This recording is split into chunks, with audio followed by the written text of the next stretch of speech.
교회에서 8년 동안 목회하고 요 근처에 있는 우이교회에서 18년 동안 목회했던 관계로 인해서 삼양중앙교회를 아마 누구보다도 많이 드나들었던 목사 중에 한 사람입니다. 박준하 목사님, 우리보다 한 4년 선배 목사님이기 때문에 제가 후배로서 이 선배 목사 교회를 여러 번 찾아왔던 그런 경험이 있습니다. 그때는 이 지역이 얼마나 복잡했는지 교회 찾아오기가 아주 힘들었던 그런 환경이었습니다. 김만출 목사님 군목 출신이면서 탁구를 얼마나 좋아하시는지 그 목사님과 탁구 많이 치면서 또 이 삼양중앙교회를 많이 드나들었습니다. 김태식 목사님 이 예배당을 건축하시면서 함께 또 고민하고 여러 가지 현안의 이야기들을 많이 나누었던 그런 경험이 있습니다. 김문철 목사님이 시무하실 때도 찾아왔던 말씀을 전했던 기억이 있습니다.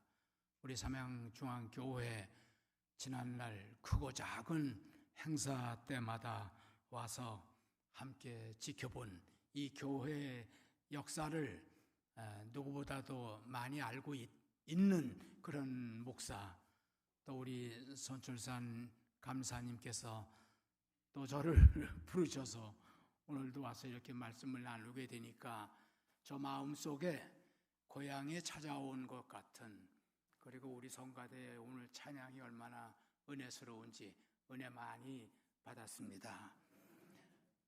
여러분, 이 교회는 내 마음의 고향입니다.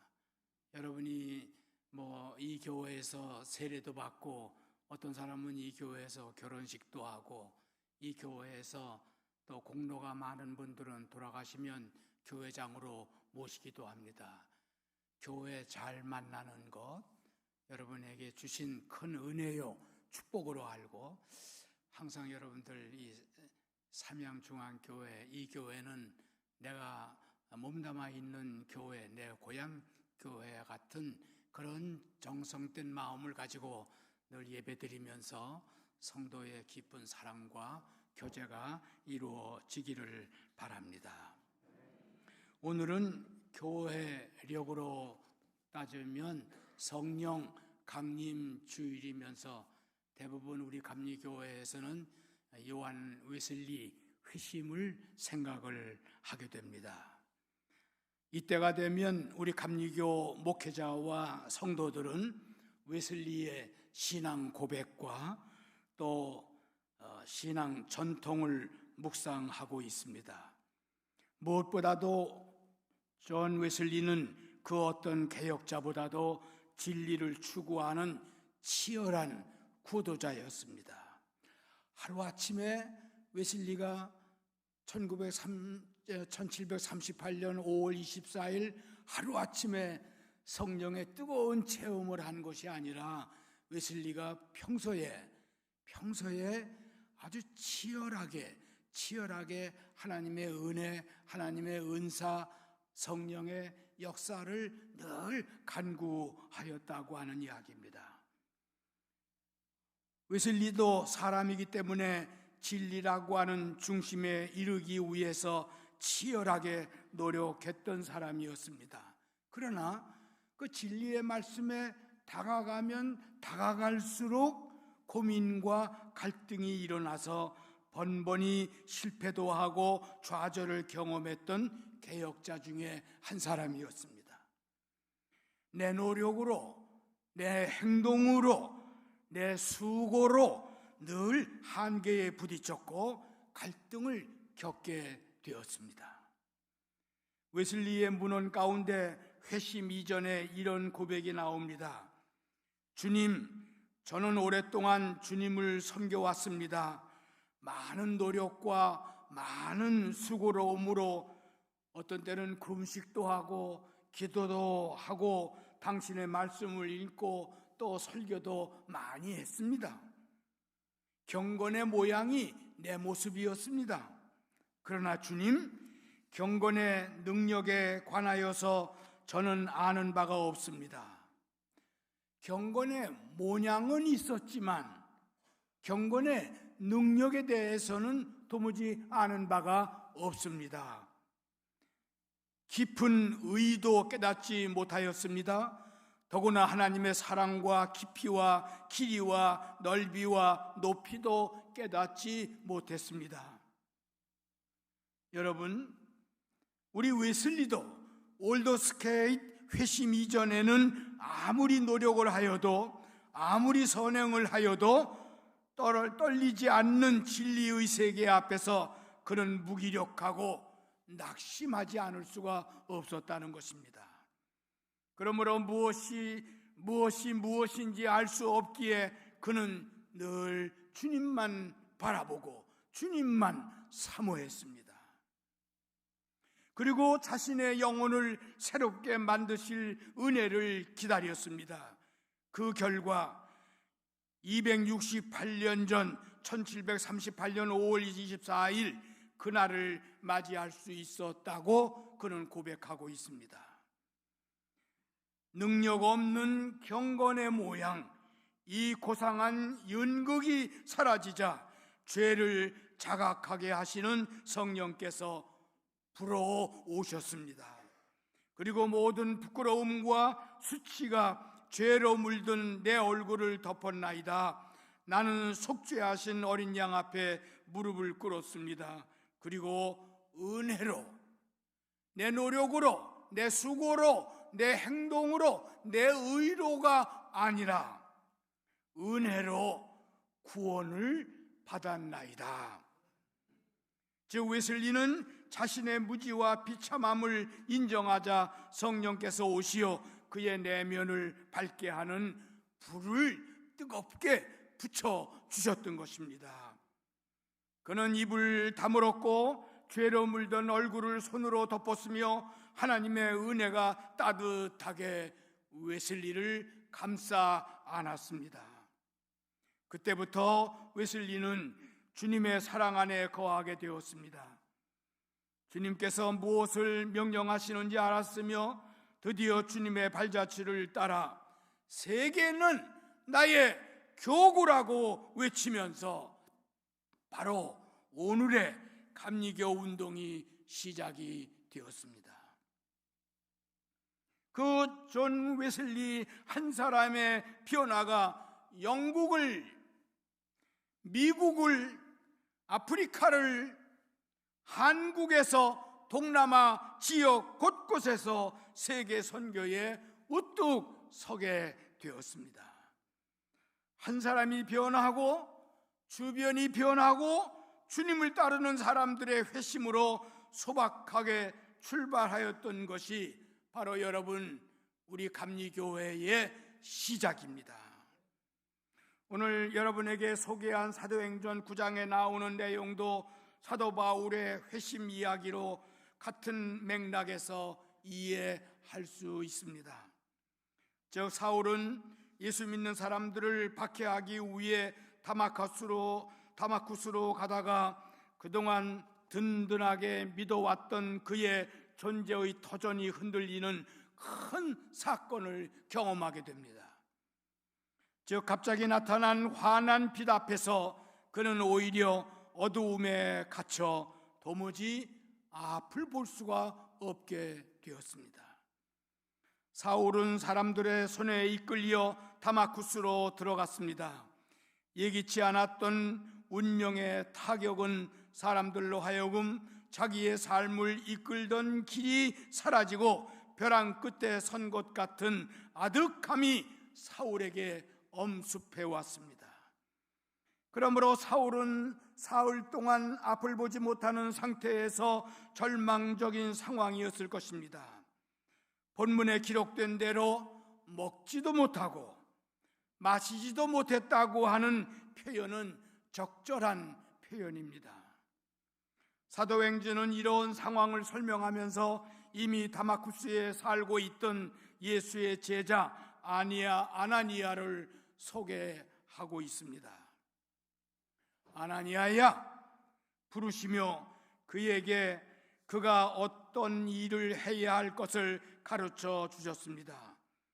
즉 유다의 집에 머물고 있는 사울이라고 하는 다소 사람을 찾으라는 것입니다.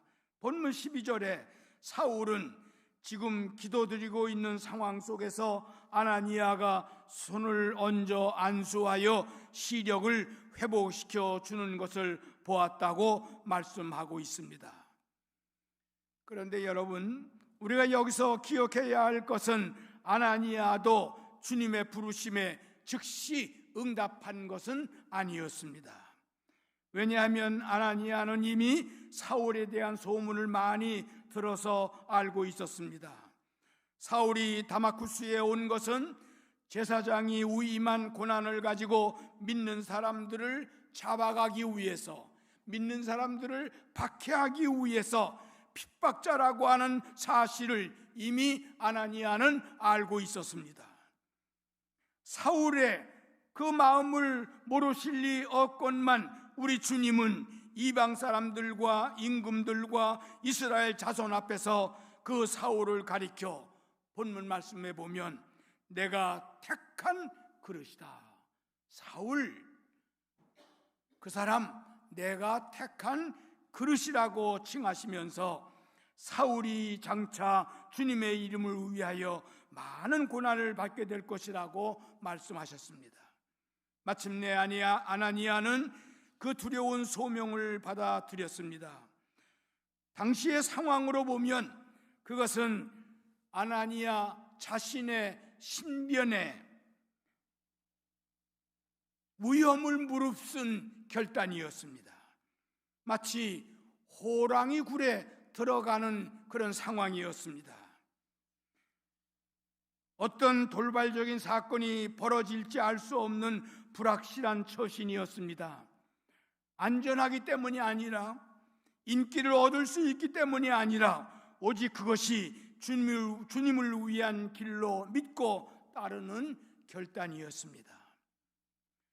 여러분, 역사는 이런 사람들 때문에 발전하게 되어 있습니다. 여호수아서 3장 15절에도 출애굽 공동체가 약속의 땅 앞에 이르렀을 때 언약궤를 메었던 제사장들은 아무도 가보지 못한 길, 물로 가득한 요단강에 발을 들여 놓았습니다. 그뿐입니까? 베드로는 바다 위로 걸으라고 하는 주님의 명령에 따라서 배에서 내려 바다 위를 걸었습니다.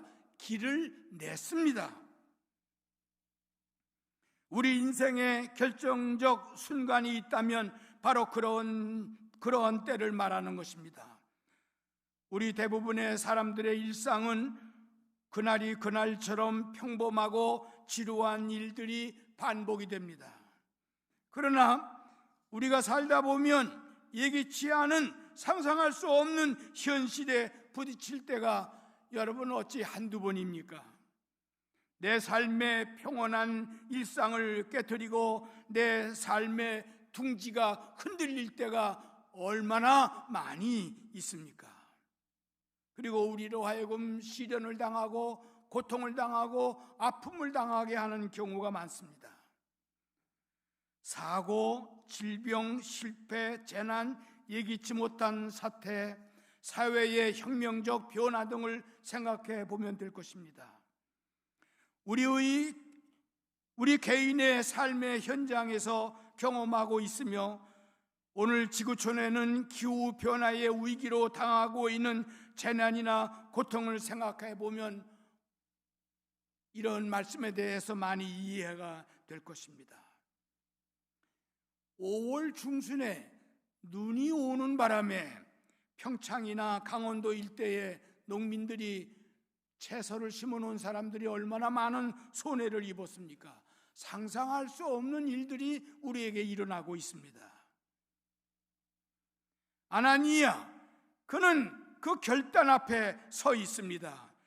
두려운 일이지만 자기 한계를 돌파하는 결단의 순간이었습니다. 활주로를 달리던 비행기가 어느 순간 양력을 얻어 하늘로 날아오르듯 우리의 신앙도 시련과 고통과 그리고 그런 아픔을 통해서, 결단을 통해서 비약적으로 날아오르며 성장을 하게 되는 것입니다. 갈릴리 호숫가에서 고기잡이 어부로 살던 사람들에게 나를 따르라고 부름받았을 때 모든 것을 버려두고 주님을 따랐던 사람들이 주님의 제자가 되지 않았습니까? 어떤 때는 편안하고 익숙한 세계에만 머무는 것이 안전할 수 있겠지만 더욱 큰 세계는 만날 수가 없습니다. 아나니아는 마침내 주님의 메신저가 되려고 결단하였습니다. 그래서 본문 16절에 보면 아나니아가 사울이 거하는 집에 들어가 사울에게 안수하여 이르되 형제 사울아, 주 곧 네가 올 때 길에서 네게 나타나신 주께서 나를 보내사 네게 시력을 회복하게 하시고 성령 충만해지도록 하셨느니라고 하셨습니다. 사울은 얼마 전까지만 해도 절대로 마주해서는 안 되는 사람이었습니다. 그런데 그를 아나니아는 형제라고 부르고 있습니다. 이 극적인 변화로 사울을 향한 하나님의 계획을 가르쳐 주었습니다.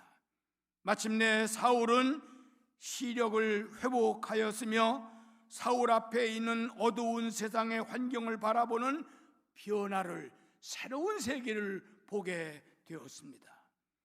사울은 일어나 세례를 받았으며 음식을 먹었으며 힘을 얻었습니다.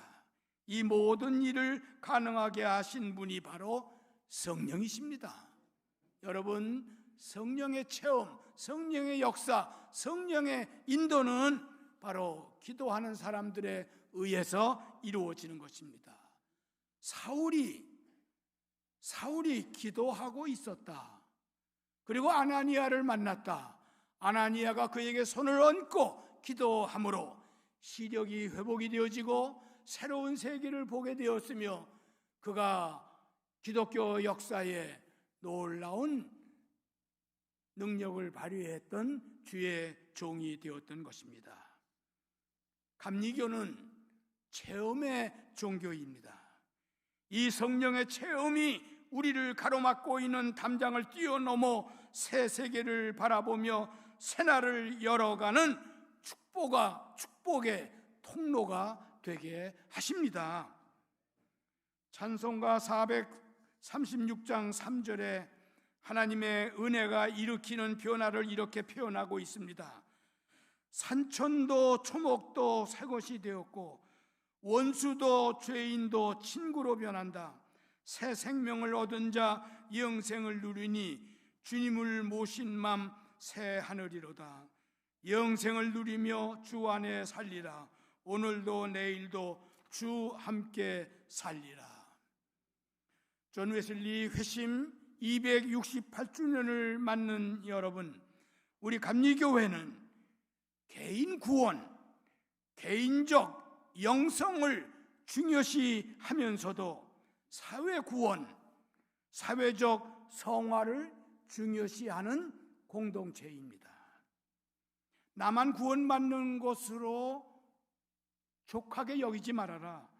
나에게 구원의 은혜를 베풀어 주신 것은 다른 사람에게 그 은혜와 그 구원을 누리도록 나를 축복의 도구로 사용하시기 위함이라는 것입니다. 이 사회에서 일하는 감리교인들은 세상의 불의의 세력을 못 본 척 방관해서 안 됩니다. 고통받는 이웃을 외롭게 나와는 상관없는 사람으로 못 본 척 버려두어서는 안 됩니다. 고아와 과부와 가난한 자와 나그네들에게 살아갈 삶의 터전을 마련해 주기 위해 노력하는 섬김의 사랑의 공동체가 되어야 합니다. 우리끼리 잘 먹고 우리끼리 잘 사는 존재들이 아닌 이웃의 아픔에 동참하며 그들의 그늘이 되어주며 이 교회를 바라보는 사람들이 이 교회를 통해서 위로받고 이 교회를 통해서 더 큰 희망을 가지고 살아가도록 힘을 공급해주는 그런 공동체가 되어야 하는 것입니다. 그러므로 성령의 은혜를 체험한 사람들은 오늘 우리 곁에서 시련과 고난을 겪고 있는 이웃들의 고향이 되어주기 위한 수고를 필요로 하고 있습니다. 주님은 지금 오늘 우리에게 알려지지 않는 타자의 모습으로 오고 계십니다.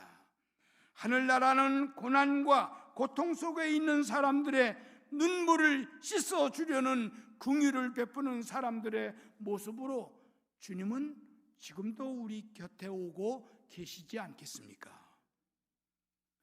성령의 은총을 힘입어 살아가는 여러분, 그리고 성령의 역사를 간구하고 소망하는 여러분, 더 많이 기도하고 웨슬리처럼 무릎 꿇어 기도하는 그런 기도의 영성을 통해서 성령 충만함으로, 그 성령 충만함으로 나도 기쁨이 있고 감사가 있고 또 그 은혜와 그 기쁨을 다른 사람들에게 나누어 주는, 그리고 많은 약한 사람들, 나보다 힘없는 사람들, 나보다 고통받는 사람들에게 그 은혜를 나누고 그 은혜를 주기 위해서 함께 섬기는 그런 공동체의 사명을 잘 감당해 가시는 우리 삼양중앙교회 성도 여러분 다 되시기를 주님의 이름으로 축원합니다.